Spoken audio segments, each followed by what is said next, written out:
ग्वालियर में एक बार फिर से सड़क धंसी है। गड्ढे में फंसी रेत से भरी ट्रैक्टर ट्रॉली नजर आई है। हरिशंकरपुरम में यह हादसा हुआ है। कल भी झांसी रोड पर सड़क धंसी थी और एक बार फिर से ग्वालियर में सड़क धंसने की तस्वीर सामने आई है, जिसमें उस गड्ढे में रेत से भरी एक ट्रैक्टर ट्रॉली फंस गई। तस्वीरें देखिए ग्वालियर से सामने है। बीते दिनों भारी बारिश के बाद जो तस्वीरें सड़कों की सामने आई थी, झांसी रोड की वो तस्वीरें थी, लेकिन एक बार फिर से ग्वालियर में सड़क धंसने की तस्वीर सामने आई है। सिलसिला लगातार जारी है, हादसों का दौर भी जारी है। गड्ढे में फंसे हुए इस ट्रैक्टर ट्रॉली की तस्वीर आप देख पा रहे होंगे। भारी बारिश के बाद सड़कों की पोल खुलती नजर आ रही है। ग्वालियर में एक बार फिर से सड़क धंसने की तस्वीर, जिस गड्ढे में रेत से भरी हुई ट्रैक्टर ट्रॉली नजर आ रही है। देखिए वो दो तस्वीर में आपको दिखा रहे हैं। एक तस्वीर जो आज की है, जिसमें एक ट्रैक्टर और ट्रॉली आपको सड़क के बीच गड्ढे में फंसी हुई नजर आ रही है, और दूसरी वो डरावनी तस्वीर कल की, जिसमें झांसी रोड पर गड्ढे में गर्त में जो कार समाई हुई थी उसकी तस्वीर है, जिसमें लोग सवार थे। बाल बाल किसी तरह से उनकी जान बची है। लेकिन सवाल यही है कि व्यवस्था को लेकर क्या चीजें वहां ठीक की जा रही है, क्योंकि इस तरह से जब सड़कों का धंसना होता है, सिर्फ लोगों के लिए परेशानियां होती है, यातायात बाधित होता है पूरी तरह से, जान जोखिम है लोगों की, और इस पर कोई भी एक्शन नहीं नजर आ रहा है। इसको नजरअंदाज किया जा रहा है और इस लापरवाही की वजह से लोग जो है एक बार फिर से परेशानियों का सामना करना पड़ रहा है। हमारे सहयोगी एक बार फिर से विनोद शर्मा जुड़ रहे हैं, उनका रुख करते हैं। विनोद, आखिर ग्वालियर में इस तरह से सड़कों के धंसने का सिलसिला जारी है, तस्वीरें थमेंगी, इसको लेकर कुछ बातचीत की जा रही है, कोई व्यवस्था बनाई जा रही है या सिलसिला जारी रहेगा?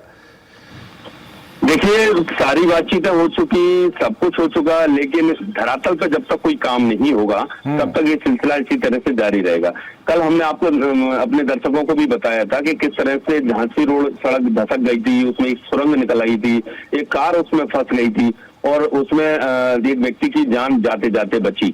आज हरिशंकरपुरम है, जहाँ स्कूल है पास में, ग्लोरी स्कूल, उसके पास में सड़क धसकी है। ट्रैक्टर ट्रॉली इसमें फंस गए थे, वो भी बड़ी मुश्किल में ट्रैक्टर चालक की जान बची। लगातार सड़क धसकने का जो सिलसिला है जारी है। ये तो थोड़ी बरसात कल हुई थी, उसमें ये हाल है। पिछले साल भी यही स्थिति रही। अब तक करीब 70 जगह सड़कें धसक चुकी हैं। इसको लेकर कई बार बैठकें हुई। ज्योतिरादित्य सिंधिया ने बाकायदा 1, 2, 3 बड़ी बैठकें ली थी, जिसमें ग्रीन, रेड और येलो ये सड़कों को संज्ञान में दिया गया था कि इस तरह से सड़कें अगर हैं तो उनको तत्काल ठीक किया जाए। प्रभारी मंत्री तुलसीराम सिलावट भी इसको लेकर बैठक करते रहे, सांसद इसको लेकर बैठक करते रहे, प्रशासन सड़कों पर उतरा।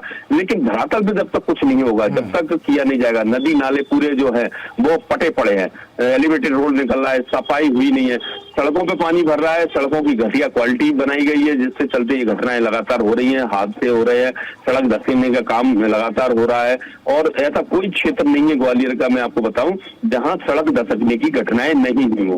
अब रास्ते में लोग चलते समय बारिश में इस बात से डरते हैं कि ऐसा ना हो कि वो अगर रास्ते में जा रहे हैं और किसी गड्ढे में फंस जाएं और उनकी मौत हो सकती है। तो ये हालत ग्वालियर की है। जब तक ग्वालियर के रहनुमा इस पर जमीनी हकीकत कुछ करेंगे नहीं, तब तक कुछ नहीं हो सकता।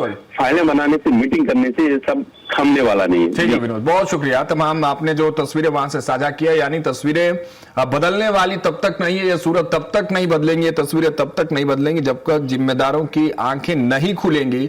एक्सक्लूसिव तस्वीरें इसलिए हो जाती हैं क्योंकि बैक टू बैक जब ऐसी तस्वीरें आती हैं, हादसों की तस्वीर जब सामने आती है, भारी बारिश के बाद सड़क के धंसने का सिलसिला जब ग्वालियर जैसे शहर में, जिसको लेकर तमाम बड़े बड़े बातें की जाती हैं, जिसके सड़कों की तारीफ लगातार की जा रही है सरकार की तरफ से, नगर निगम की तरफ से, लोग भी बहुत खुश थे सड़कों को लेकर, लेकिन ऐसी तस्वीर फिर से व्यवस्थापकों पर और व्यवस्थाओं पर तमाम बड़े प्रश्न चिन्ह खड़े कर रहे हैं।